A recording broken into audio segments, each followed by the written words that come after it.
আসসালামু আলাইকুম, সবাই কেমন আছেন? আশা করি সবাই ভালো আছেন। আমি এখন দেখাচ্ছি আপনাদেরকে লেবু গাছ। তো এখানে লেবু দেখা যাচ্ছে এখনো ছোট ছোট, কিছুদিন লাগবে মনে হয় বড় হতে।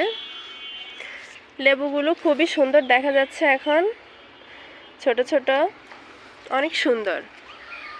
লেবু গাছটাও অনেক সুন্দর। আসলে প্রকৃতিটাই অনেক সুন্দর করে রাখে গাছগাছালি, তাই না?